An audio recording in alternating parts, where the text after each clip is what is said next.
guys, coba bayangkan suatu hari manusia bisa menciptakan makhluk hidup dengan desain tertentu, bisa mengubah gen, menghapus penyakit, atau bahkan bisa menentukan sifat biologis sejak lahir. Terdengar seperti masa depan yang luar biasa, bukan? Atau justru sesuatu yang mengkhawatirkan? Karena sekarang pertanyaannya bukan lagi apakah teknologinya bisa, tapi apakah manusia harus melakukannya? Oke, sebelum itu perkenalkan, nama saya Azamzar Agifari. Saya dari program pendidikan agama Islam kelas A. Judul saya adalah Filsafat Ilmu dan Dilema Rekayasa Genetik. Oke, kita lanjutkan yang tadi. Di berbagai laboratorium dunia, teknologi cloning dan rekayasa genetik berkembang sangat cepat.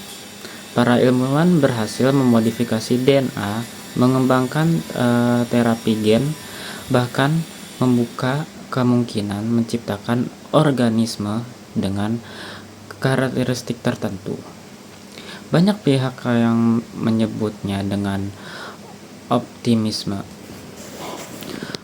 karena teknologi ini berpotensi untuk mengobati penyakit keturunan, meningkatkan kualitas pangan, melindungi spesies yang hampir punah. Namun di sisi lain, muncul pertanyaan besar dari masyarakat dan tokoh agama.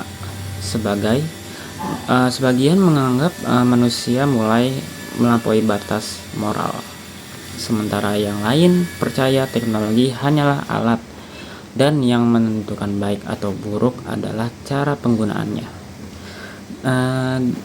Disinilah filsafat ilmu menjadi penting, karena untuk memahami persoalan ini, kita tidak cukup hanya melihat sisi teknologi. Kita perlu memahami dari 3 sudut pandang, yaitu epistemologi, ontologi, dan aksiologi. Oke, kita mulai dari epistemologi dulu. Bagaimana pengetahuan dianggap benar? Epistemologi membahas dari mana pengetahuan berasal dan bagaimana kita memastikan kebenarannya. Dalam dunia ilmiah, rekayasa genetik dikembangkan melalui observasi, eksperimen, menguji laboratorium, dan pembuktian berulang. Pandangan ini sejalan dengan pemikiran Francis Bacon yang menerapkan pentingnya pengalaman empiris dan memperoleh pengetahuan. Bagi sains, jika sebuah metode terbukti berhasil dan bisa diuji ulang, maka pengetahuan itu dianggap valid. Nah, jika dari perspektif agama, sementara itu, agama melihat perkembangan tidak hanya berasal dari data dan eksperimen, tetapi juga nilai moral, wahyu, dan pertimbangan spiritual. Karena dalam perspektif agama, yang dipertanyakan bukan hanya apakah ini bisa dilakukan, melainkan apakah tindakan ini sesuai dengan nilai kemanusiaan. Dalam analisis filsafat ilmu membantu menjelaskan bahwa perbedaan bukan sekedar konflik antara agama dan sains, melainkan perbedaan cara memahami kebenaran. Sains fokus pada kemungkinan teknis, agama fokus pada makna dan batas moral, dan keduanya memiliki peran penting dalam menentukan perkembangan teknologi. Oke, sekarang dari ontologi. Apa hakikat masalah sebenarnya? Ontologi membahas tentang hakikat realistis. Dalam isu cloning, pertanyaan utamanya bukan sekedar tentang teknologi, tetapi apa arti kehidupan manusia sendiri. Teknologi cloning muncul banyak pertanyaan mendasar. Apakah manusia hanya kumpulan kode genetik, Apakah identitas seseorang bisa direplikasi, dan apakah kehidupan dapat diperlakukan seperti objek biologis biasa? Pemikiran Hans Jonas relevan dengan konteks ini. Ia mengatakan bahwa teknologi modern memberi manusia kekuatan yang sangat besar terhadap kehidupan. Karena itu, manusia juga membutuhkan tanggung jawab moral yang lebih besar.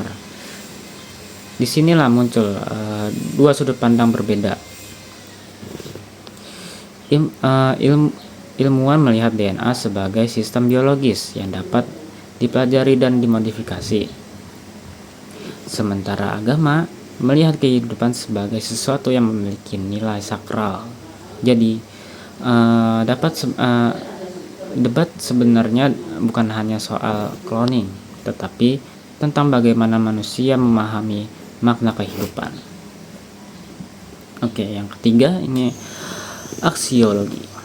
Untuk apa ilmu digunakan? Aksiologi membahas nilai dan tujuan ilmu pengetahuan. Karena ilmu tidak pernah benar-benar netral. Teknologi yang sama bisa membawa manfaat besar atau justru menimbulkan dampak yang berbahaya. Potensi positifnya, rekayasa genetik memiliki banyak manfaat, seperti membantu penyembuhan penyakit genetik, meningkatkan kualitas hidup manusia, membantu konservasi makhluk hidup yang terancam punah. Dalam konteks ini, teknologi dapat menjadi alat untuk meningkatkan kesejahteraan manusia. Potensi resikonya atau potensi negatifnya yaitu bisa memanipulasi manusia berdasarkan standar tertentu. Terus kesenjangan sosial akibat teknologi dan genetik yang mahal, komersial kehidupan, hilangnya nilai kemanusiaan.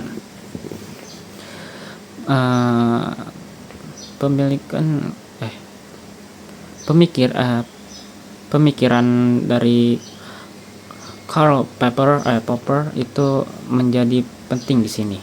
Ia menekankan bahwa ilmu harus selalu terbuka terhadap kritik dan evaluasi moral, karena kemajuan teknologi tidak selalu berarti kemajuan peradaban manusia.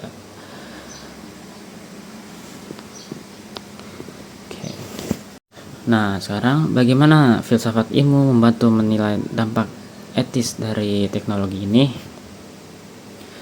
Filsafat ilmu membantu melalui 3 pendekatan, yaitu epistemologi adalah memahami perbedaan sumber kebenaran antara sains dan agama.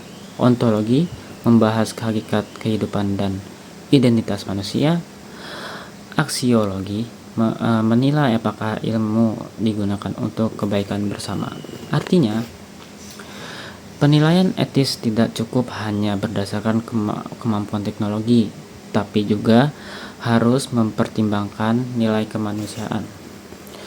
Yang kedua, bagaimana cara menggabung perspektif agama dan diskusi ilmiah? Pendekatan terbaik adalah dialog terbuka antara berbagai bidang ilmu, seperti contohnya melibatkan tokoh agama dalam pembahasan bioetika, terus mengajarkan etika kepada ilmuwan dan peneliti, membangun diskusi antara akademis, masyarakat, dan pemuka agama, membuat kebijakan teknologi berdasarkan nilai kemanusiaan. Karena pada akhirnya agama dan sains tidak harus saling bertentangan. Keduanya bisa saling melengkapi. Oke. Perkembangan rekayasa genetik menunjukkan bahwa manusia kini memiliki kemampuan yang dulu dianggap mustahil. Namun semakin besar kemampuan manusia, semakin besar pula tanggung jawabnya. Filsafat filsafat ilmu menginginkan kita bahwa tidak semua yang bisa dilakukan harus dilakukan. Ilmu memberi manusia kekuatan, etika memberi batas, dan nilai moral membantu menentukan arah penggunanya. Jadi pertanyaan terpentingnya bukan lagi pertanyaan pentingnya bukan lagi seberapa jauh teknologi bisa berkembang, tetapi apakah perkembangan itu membuat manusia menjadi lebih bijaksana. Ya, sekian saja itu dari saya. Wassalamualaikum warahmatullahi wabarakatuh.